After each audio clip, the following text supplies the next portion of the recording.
जो है आपके आसपास, उसका एहसास आपको दिखाई नहीं देती, लेकिन कुछ अनजानी ताकतें जिन्हें हम देख नहीं सकते, पर फिर भी कराती हैं वो अपनी मौजूदगी का एहसास। क्या सच में है ऐसी शक्तियाँ जो है इंसानी ज्ञान और विज्ञान के परे? आइए जानते हैं ज्योतिष की नजर से। नमस्कार, मैं हूं रजनीश तलवार और आप देख रहे हैं मेरी स्पेशल रिपोर्ट क्या आत्माएं होती हैं। जी हां दर्शकों, जहां एक और विज्ञान आत्माओं के अस्तित्व को नकारती है, वहीं दूसरी ओर सभी धर्म और ज्योतिष में आत्माओं के अस्तित्व को स्वीकारा गया है। और आज इसी विषय पर बात करने के लिए हमारे साथ स्टूडियो में मौजूद है ज्योतिष वैज्ञानिक भारत ज्ञान भूषण जी। नमस्कार दर्शकों, और रजनीश जी आपको भी नमस्कार। गुरुजी, सबसे पहले मैं आपसे जानना चाहूंगी कि क्या आत्माओं का अस्तित्व होता है? क्योंकि हम लोग तो आम जन जो होते हैं इसको एक अंधविश्वास मानते हैं। रजनीश जी, इसे समझ लीजिए और प्रिय दर्शकों आप भी समझ लीजिए। जो गीता है, जो परमात्मा कृष्ण ने स्वयं कही है, उसमें स्वयं गीता में कृष्ण ने कहा है, जो परमात्मा कृष्ण है उन्होंने कहा है कि जो भूत प्रेतों को पूजते हैं वो भूत प्रेत ही बनते हैं। इसका तात्पर्य ये हुआ कि जब परमात्मा ने कहा है कि भूत प्रेत होते हैं और हम भी भूत प्रेत बन सकते हैं, तो यानी कि मरने के बाद हमारी आत्मा किस योनि में जाए वो हमारी कर्म अनुसार होते हैं।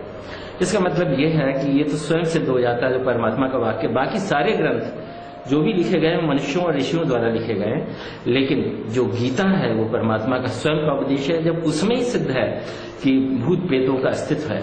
दूसरी बात यह है कि हम जो भौतिक शरीर लिए हुए हैं, भौतिक जगत में रह रहे हैं, इस फिजिकली वर्ल्ड में रह रहे हैं, या फिजिकल वर्ल्ड में हमारी फिजिकली हमारे पास जो देखने सुनने समझने की ताकत है। जो स्पिरिचुअल वर्ल्ड है उसके बारे में हमारी दृष्टि नहीं दी गई, ना हमारे वो कान दिए गए।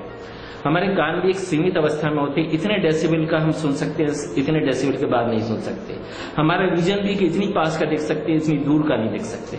इस तरह से बहुत सारी स्थितियां, हम बंधे हुए बद्ध जीव हैं, हम नहीं जान पाते। संसार में अनंत अनंत चीजें हैं, हमें इंद्रियां केवल 5 मिली हैं। इसलिए स्पिरिचुअल वर्ल्ड की चीजें हम स्पिरिचुअल तरीके से समझ पाएंगे। और वो स्पिरिचुअल जो ग्रंथ है वो गीता है, और गीता में सिद्ध है कि भूत प्रेत होते हैं।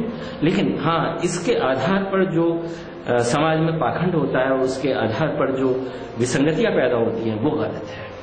तो गुरुजी, अगर आपसे पूछा जाए कि क्या आपने आत्माएं देखी हैं, तो आपका जवाब क्या होगा? देखिए, अभी अभी मैंने कहा कि हमें वो दृष्टि ही नहीं मिली होती। हमें दृष्टि फिजिकल जगत में जो प्रकाश में दिख सकता है वो हमें देखने की दृष्टि मिली हुई है। तो कोई भी मनुष्य इन आंखों से कैसे देखेगा जब तक कि कोई हमें स्पिरिचुअल जगत में देखने का विजन ना हो। फर्ज एक टीवी जगत में आप टीवी देखते हैं या जो भी देखते हैं, तो आपके पास यदि वो कोई अपरेटस है कि उस जो रेजेस जो आ रही हैं आकाश से, हवा में जो आ रही हैं आपके रेजेस, उसको कन्वर्ट करके आपके स्क्रीन में दिखाने वाली विजन, यदि आपके टीवी की स्क्रीन नहीं है तो कैसे देख लेंगे? इसी प्रकार से बहुत सारे यंत्र हैं, इक्विपमेंट हैं, लेकिन यदि स्क्रीन नहीं है तो नहीं देख पाएंगे। इसी प्रकार से जो सूक्ष्म जगत की चीजें हैं वो जब भी देख पाएंगे जब उस सूक्ष्म जगत के इक्विपमेंट हो या वो आपका साधना तल हो कि आप उसको देख पाए, छठी इंद्रिय जागृत कर पाए। तो गुरुजी, क्या आपने आत्मा देखी है? व्यक्तिगत रूप से यदि आप कहेंगे तो मुझे तिथि याद है, 12 मई 1988 दोपहर 1 बजे मैंने अपने ही कार्यालय में एक आलिम आ गए थे, तो उनके माध्यम से मैं देख पाया और रूबरू बात कर पाया। रूबरू बात करने से उस दुनिया के बारे में बहुत सारी चीज पता चली जो कि ग्रंथों में संभव है कि नहीं हो सकती, लेकिन रूबरू जब देखी गई तो स्पष्ट हुआ कि ये जगत है, उस जगत की क्या स्थिति है, उस जगत हमारे लिए कितना अनजाना है, और उनके लिए हमारा जगत जो है जाना होता है, क्योंकि वो इस जगत से तो जुड़ सकते हैं, हम उस जगत से नहीं जुड़ पाते, क्योंकि हम भौतिक देह धारण किए हुए हैं। उनका जो सूक्ष्म आत्मा होती है, जो जब हम शरीर छोड़ते हैं तो हम वायु शरीर में हो जाते हैं, भौतिक शरीर छूट जाता है, और 5 तत्वों का बना ये शरीर और 3 गुण, सत्वगुण, रजोगुण, तमगुण से बना शरीर हमारा जब ये छूटता है तो हमारे साथ ये भौतिक देह तो छूट जाती है, लेकिन वायु शरीर रहता है। वो वायु शरीर ही प्रेतात्मा कहलाता है। फिर हम अपने कर्मानुसार पितृ बने अथवा किस लोक में जाएं, कौन सा जन्म हो, ना जन्म हो, ये सब हमारे कर्म के अनुसार ही होता है। इस प्रकार से जहां तक प्रेत आत्मा की बात है वो निश्चित रूप से होती हैं, लेकिन उनका दुरुपयोग ना हो, सदुपयोग हो, उनके प्रभावों का सदुपयोग हो, यही समाज को संदेश होना चाहिए। गुरुजी, क्या आत्मा, प्रेतात्मा और भूतों में कोई फर्क होता है? देखिए समझ लीजिए, जब हम शरीर छोड़ते हैं, ये तो हम जानते हैं यदि परमात्मा है तो आत्मा भी होगी। परम आत्मा शब्द ही जब बना है, जब आत्मा होगी, परम शब्द ही जब आएगा तो आत्मा तो होती है। लेकिन आत्मा तो हमारे मस्तक पर यहाँ पर होती है, जहाँ पर तिलक से सुशोभित करते हैं, हमारे शरीर में राज करती है। परमात्मा का वास हमारे हृदय में होता है और राधा तत्व का सुषुम्ना नाड़ी गर्दन के पीछे रीढ़ की हड्डी में होता है। इस प्रकार से आत्मा, परमात्मा और राधा तत्व सब हमारे शरीर में विराजमान है। इसे हम सुप्त अवस्था में रखते हैं, लेकिन जागृत भी कर सकते हैं। तो आत्मा होती है, प्रेत आत्मा उसे बोलते हैं, जब हमारा शरीर छूट जाता है और वायु शरीर में होती है, उसे हमजा भी बोलते हैं। जो कब्र में दफन किए जाते हैं वह लोग जो है मुश्किल से उनका वायु शरीर रहता है, और जब जो दाह संस्कार किए जाते हैं उनका पांचों तत्वों में विलीन हो जाता है, तीनों गुणों में विलीन हो जाता है, मुक्त हो जाते हैं, उनका पुनर्जन्म भी संभव है, या कर्मानुसार उनकी क्या ऊंचे लोकों में गति संभव है। लेकिन जो लोग दफनाए जाते हैं उन लोगों का पुनर्जन्म मुश्किल होता है, क्योंकि वायु शरीर जिसे हमजा बोलते हैं उसी में रहना होता है, उसे हम लोग प्रेत आत्मा बोलते हैं। तो वह उसी में रहना होता है, और जब तक उसके प्रेत आत्मा से मुक्ति नहीं मिल जाए तब तक प्रेत योनि में ही उसका पूरा बहुत लंबा समय बीत सकता है।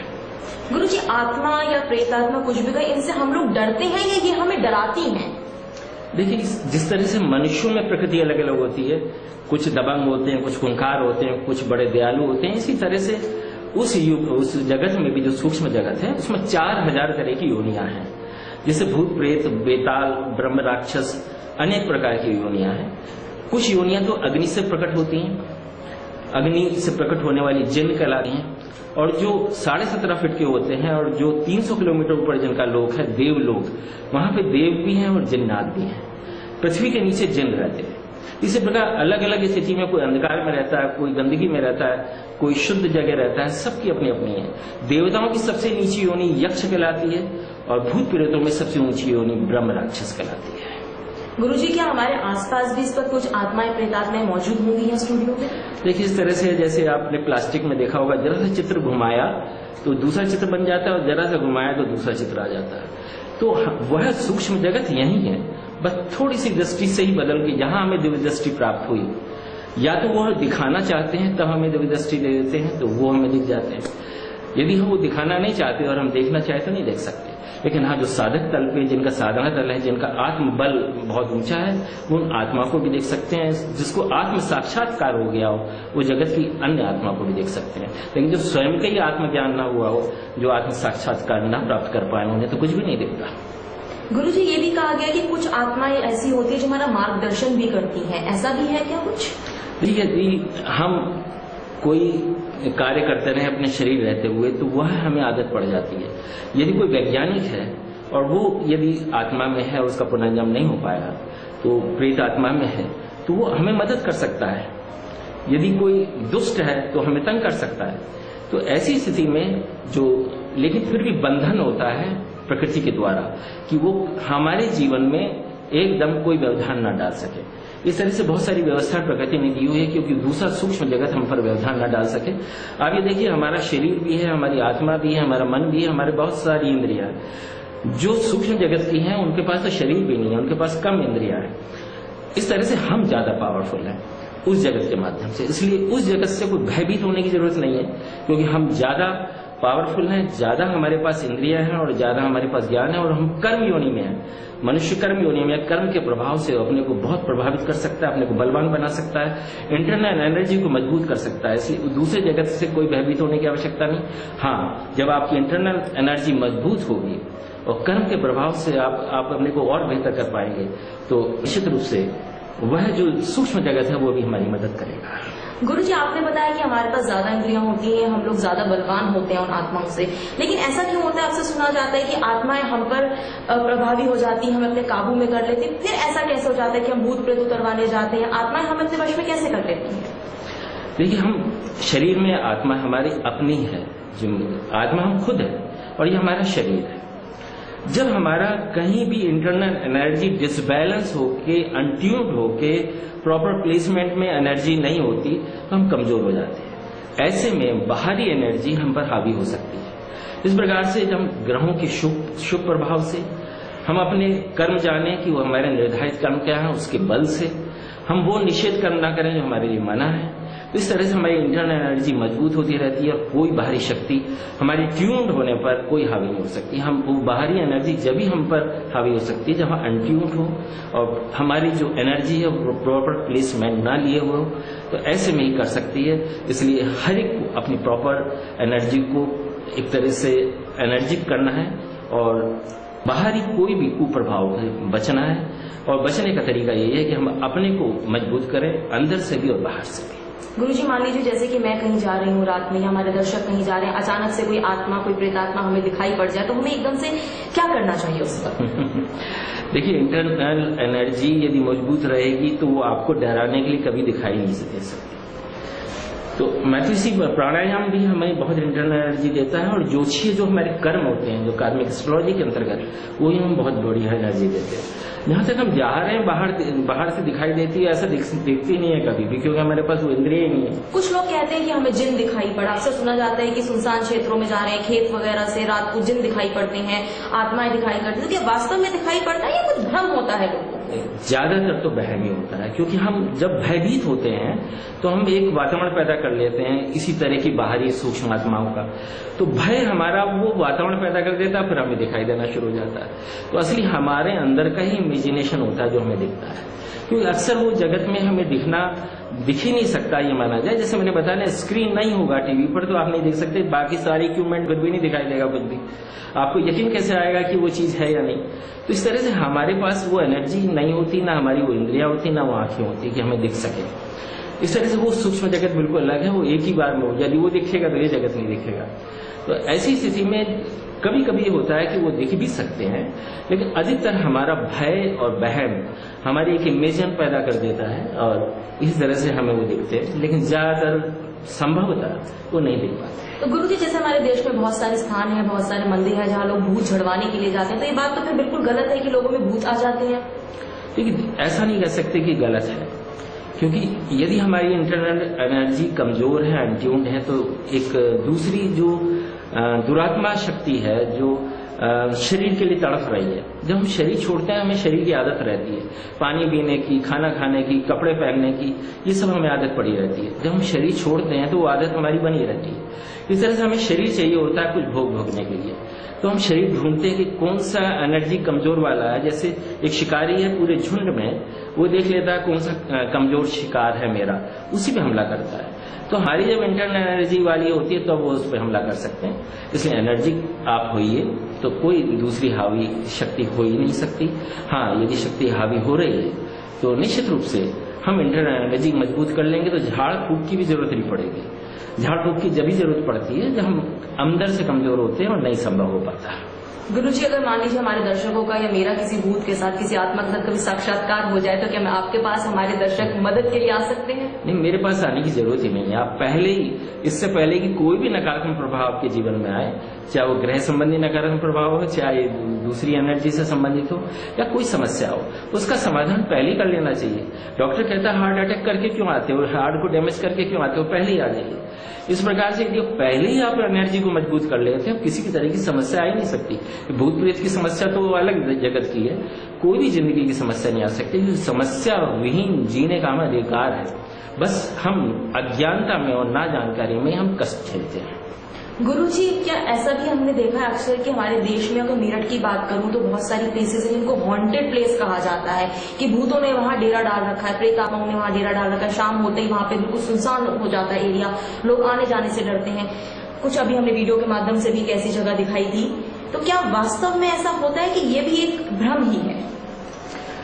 देखिए, अनंत चीजें हैं इस दुनिया में और हमारे पास जानने की इंद्रिया केवल 5 है।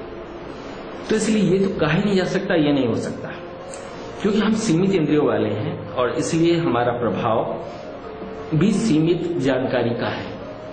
हम बद्ध जीव हैं।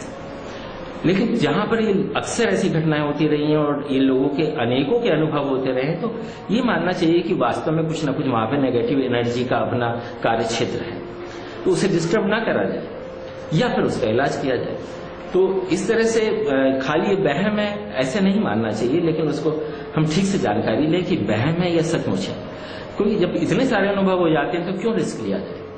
ये भय की बात नहीं है, डर की बात नहीं है, बल्कि सावधानी की बात है। जैसे सड़क पर चलते हुए कुछ नियम अपनाए जाते हैं इस तरह से उस जगत के भी कुछ नियम होते हैं। उस जगत के नियमों को जानकर और इस जगत के नियम से जोड़कर यदि हम अपनाते हैं तो वहां की दुर्घटनाओं से बच सकते हैं और बचना ही चाहिए। जैसे कि आपने बताया कि भूत डेरा डाल लेते हैं, अगर मैं बिल्कुल कड़वे शब्दों में इस बात को रखूं, तो आपने बोला कि वो नेगेटिव एनर्जी को वहां से हटा दे तो इन चीजों से हम बचाव कर सकते हैं। किस प्रकार से इस नेगेटिव एनर्जी को? देखिए, जब भी कोई सड़क पर दुर्घटना हो रही है और वो वहां पर कोई प्रेत आत्मा जो है वो भटक रही है, जिसे कहते हैं कि वो किसी बेचैनी में है, तो उसको चैन दिया जाए ना।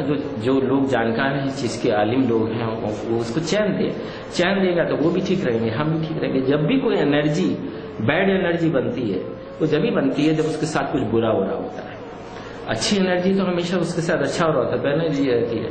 तो जहां भी जो आलिम लोग हैं जो अपने आप वो जन हित में वो ऐसे काम करें कि वहां पर वो बैड एनर्जी रहे ना, या उसकी जो परेशानी उसे हल किया जाए, ताकि दूसरों को तंग ना करें, निर्दोष लोगों की तंग ना करें। क्योंकि हम कभी कभी विक्षिप्त हो जाते हैं, हम शरीर में रहते हुए विक्षिप्त हो जाते हैं, पागल हो जाते हैं। इस तरह से जीवात्माएं जो हमारी मृत्यु के बाद जो प्रेतात्माएं होती हैं वो भी विक्षिप्त हो जाती है। कभी कभी किसी मुसीबत में उन्होंने शरीर छोड़ा होता है, नहीं चाहते थे शरीर छोड़ना, अकाल मृत्यु हो गई, इसलिए प्रेतात्मा बनना पड़ा। तो उनकी हमें मदद करनी चाहिए। यदि मदद करते हैं निश्चित रूप से वो हमारी भी मदद करते हैं। वो आत्माएं स्वयं हमारे पास आती हैं मदद के लिए, हम आत्माओं को बुलवा कर भी उनकी मदद कर सकते हैं? देखिए, जब आत्मा कोई तंग कर रही होती है तो उसका एक इशारा होता है कि जान लीजिए कि मैं परेशान हूं और किन्हीं ऐसे आलिम के पास आप पहुंचे जो मेरी मदद कर सके, मुझे मुक्ति दिला सके। इस तरह से वो तंग करने की उनकी एक इशारा है कि मदद चाहिए, वो मदद में है, तकलीफ में है उस वक्त। गुरुजी, कुछ तांत्रिक विद्याओं के माध्यम से आत्माओं को बुलाया भी जा सकता है, क्या ये भी सच है? नथिंग इज इम्पॉसिबल, ये इस दुनिया के लिए है। सब चीज संभव है। मंत्रों में शक्ति है। मंत्र क्या है कि मंत्र वो है जो कुछ शब्दों को साइंटिफिक वे में अरेंज किया होता है, उनको खास प्रोनाउंस करके एक वाइब्रेशन पैदा होती है, उसका एक प्रभाव होता है। तो किनको आकर्षित करना है, जैसे प्रेत आत्मा को बुलाना है और नियंत्रित रूप में बुलाना, उनकी तकलीफ सुननी है, उनको दूर करना है। हम लोग दूर कर सकते हैं, हम खुद नहीं कर सकते, क्योंकि हम कर्म योनि में हैं। हम तो कर सकते हैं, वो तो केवल भटक सकते हैं और तंग कर सकते हैं, इसके सिवा कुछ नहीं कर सकते। तो ये हम लोगों का फर्ज बनता है कि हम उस सूक्ष्म जगत में गए प्राणियों की मदद करें और उनका उद्धार करें। वो हमारा सबका, पूरी समाज का उद्धार है। ब्रह्मांड जो भरा है रहस्यमयी शक्तियों से, जिसके रहस्यों को हमारा विज्ञान अब तक पूरी तरह नहीं जान पाया है। हो सकता है कि भविष्य में विज्ञान ही हमें रास्ता दिखाए कि क्या बात की जा सकती है आत्माओं से।